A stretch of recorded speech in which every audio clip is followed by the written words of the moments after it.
ബഹുമാനപ്പെട്ട ഇമാം റംലി റളിയല്ലാഹുവിന്റെ കിതാബാണ്. ഇമാം റംലി തങ്ങളുടെ ഫതാവയാണ്. ഇതിന്റെ 740 പേജ്.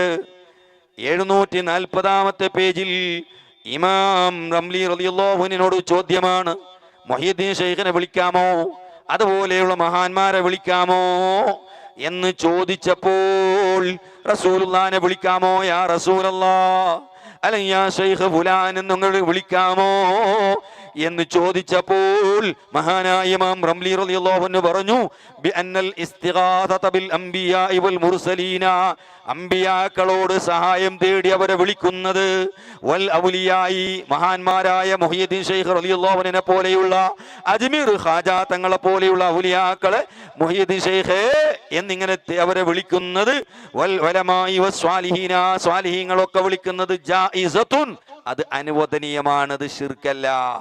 വലിറുസുലി വൽ അംബിയാഇ വൽ ഔലിയാഇ വസ്വാലിഹീന, അംബിയാക്കൾക്കും സ്വാലിഹീങ്ങൾക്കൊക്കെയുണ്ട് ഇഗാസത്തും ബഅദ മൗതിഹിം, അവർ മരിച്ചതിന്റെ ശേഷം അവർക്ക് സഹായിക്കാൻ കഴിയും. ഔലിയാക്കൾക്ക് അവർ മരിച്ചതിന്റെ ശേഷം സഹായിക്കാൻ കഴിയും. കാരണം ലിഅന്ന മുഅ്ജിസത്തുൽ അംബിയാഇ വകറാമാത്തിൽ ഔലിയാഇ, അംബിയാക്കളെ മുഅ്ജിസത്തും ഔലിയാക്കളെ കറാമത്തും ലാ തൻഖതി ബിമൗതിഹിം, അവർ മരിക്കുന്നതോടുകൂടി തീർന്നു പോവുകയില്ല. ഇമാം റംലി റളിയല്ലാഹു അൻഹു അവിടുത്തെ ഫതാവ റംലിൽ രേഖപ്പെടുത്തുന്നു,